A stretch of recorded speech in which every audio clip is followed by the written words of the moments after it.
گزشتہ کل بھی مجھ سے ایک سوال کیا گیا کہ جی آج کل نکاح ہو رہے ہیں، لڑکا کہیں ہے، لڑکی کہیں ہے، 4 گواہ اس نے بنائے ہیں، 2 گواہ اس نے بنائے ہیں، اور ایجاب و قبول ہو رہا ہے، کیا نکاح ہو جاتا ہے؟ کان کھول کر بات سن لیں۔ شریعت میں ایک ہے گواہ کا مسئلہ اور ایک ہے اعلان کا مسئلہ۔ اصل شریعت میں اعلان ہے۔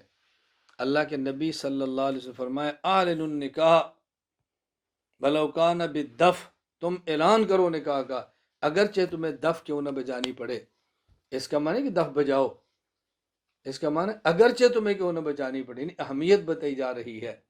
جیسے اللہ کے نبی صلی اللہ علیہ وسلم فرمایا فجر کی سنت کا اہتمام کرو ولو تردتکم الخیل، اگرچہ تمہیں گھوڑے پاؤں میں روند کیوں نہ ڈالیں، سنتیں نہ چھوڑنا۔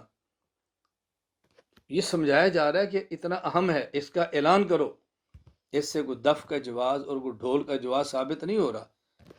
اور آگے کیا فرمایا وَجْعَلُوا فِي الْمَسَاجِدِ، نکاح کو مسجد میں کرو تاکہ اعلانیہ ہو۔ آگے مسئلہ ہے گواہ کا۔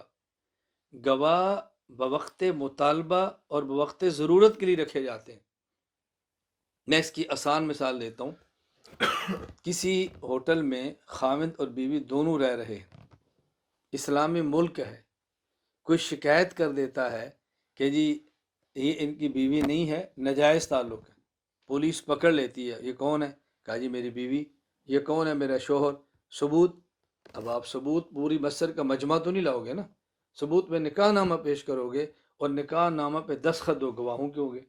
تو یہ 2 گواہ ہیں بوقت مطالبہ آپ کے کام آ سکیں، بوقت مطالبہ کام آ سکیں۔ یہ اس لیے ہوتے ہیں۔ کوئی شخص کہے پولیس کو کہ جی فلاں شخص ہے تو میری ہمشیرہ کو دوڑا کے لے گیا، پولیس پکڑے کہ یہ میری اہلیہ ہے، ثبوت کیا ہے؟ یہ نکاح نامہ ہے، اس کے اوپر فلاں 2 گواہ ہیں، ان کا یہ دیکھیں ان کے شناختی کارڈ کے نمبر ہیں، فلاں فلاں چیزیں موجود ہیں۔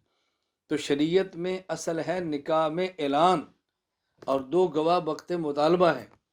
اور ہمارے ہاں کیا ہے؟ لڑکی سے تعلق بنا لیا، یارانہ لگا لیا، موبائل سے چوری اسے پیار کر لیا، اور پھر اس حرام کو ایک تعبیر کے ساتھ حلال کرنے کے لیے جو ہم نے 2 گواہ بنا لیے، ہمارے تو گواہ ہیں۔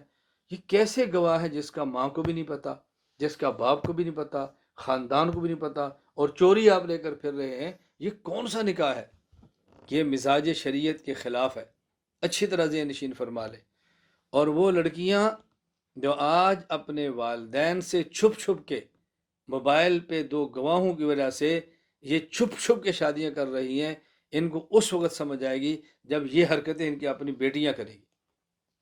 خدا کے لیے اللہ کے عذاب کو دعوت مت دو۔ اور کتنے لوگ ایسے ہیں کہ جی میرا نکاح ہو گیا ہے، میری بیوی کی موافقت نہیں ہے، ایک اور بڑی نیک لڑکی ہے، میں اس سے نکاح چاہتا ہوں، وہ مجھ سے نکاح چاہتی ہے، اس کے والدین نہیں مانتے، کیا کریں؟ میں نے کہا یہ کون سی نیک لڑکی ہے کہ جس نے موبائل پہ آپ سے رابطہ رکھا ہوا ہے اور آپ کا یارانہ لگا ہوا ہے؟ یہ کون سی نیک لڑکی ہے؟ یہ کون سی شریف لڑکی ہے؟ آپ شادی شدہ ہو، آپ کے نکاح میں بیوی موجود ہے، اس کے باوجود آپ کو اس سے تعلق ہے، اور چوری ہے، اس کے والدین نہیں مان رہے، وہ آپ کے ساتھ نکاح کرنے آپ پھر لگے ہوئے ہیں۔ یہ کون سا مسئلہ ہے؟ تو بات اچھی طرح ان کو سمجھیں۔ مجھ سے ایک ساتھی نے رابطہ کیا اور یہی بات پوچھی، تو میں نے مختصر سا جواب دیا۔ میں نے کہا اگر آپ عشق مجازی کے اندر مبتلا نہیں تو پھر کیا پریشانی ہے؟ آپ شادی شدہ ہیں، آپ کی بیوی موجود ہے، اور کسی نیک لڑکی سے آپ کا رابطہ ہے، اور وہ اس کے والدین آپ سے نکاح کے لیے تیار نہیں ہیں، آپ کے ملک میں دوسرے شادی کی اجازت نہیں ہے، اور آپ پریشان پھر رہے ہیں، اور آپ کا ناجائز تعلق بھی نہیں، کیا پریشانی ہے پھر؟ کیا پریشانی ہے؟ اللہ تعالی ہمیں بات سمجھنے کی توفیق عطا فرمائے، بات اچھی طرح سمجھیں۔ اور میں ان سے گزارش کرتا ہوں جو والدین ہیں، جو شرعی طریقے پر موبائل اور فون پر نکاح کرنا چاہتے ہیں اپنی بیٹی یا بیٹے کا، اس کا طریقہ کیا ہوتا ہے؟ ایک شخص ہندوستان میں ہے یا پاکستان میں، اور دوسرا خاندان کسی دوسرے ملک میں، بیٹی یا بیٹے کا نکاح کرنا چاہتے، تو اس کا طریقہ ہوتا ہے کہ فون پر ایک بندے کو اپنا وکیل بنائے، اور وہ وکیل اس نکاح کی مجلس میں موجود ہو۔ یہ ہوتا ہے ٹیلی فونک نکاح۔ ٹیلی فونک نکاح کا معنی یہ نہیں ہوتا کہ لڑکی کسی اور ملک میں لڑکا کسی اور ملک میں ویڈیو کال پہ اجابہ قبول ہو رہا ہے اور گواہ بیٹھے. ہاں، لڑکی اور لڑکے کا نکاح کی مجلس میں ہونا ضروری ہے، یا لڑکی یا لڑکے کا وکیل موجود ہو مجلس میں. جس طرح عام طور پہ ہمارا نکاح ہوتا ہے مسجد میں، تو دولہا مسجد میں ہوتا ہے، لڑکی تو مسجد میں نہیں ہوتی، لڑکی تو گھر ہوتی ہے. تو وہاں مجلس میں لڑکی کا وکیل آتا ہے، اس کا والد، اس کا ماموں، اس کا چچا. تو نکاح کے لیے ضروری ہے کہ لڑکا اور لڑکی دونوں مجلس میں ہوں، یا ان دونوں میں سے جو موجود نہ ہو تو اس کا وکیل مجلس کے اندر موجود ہو.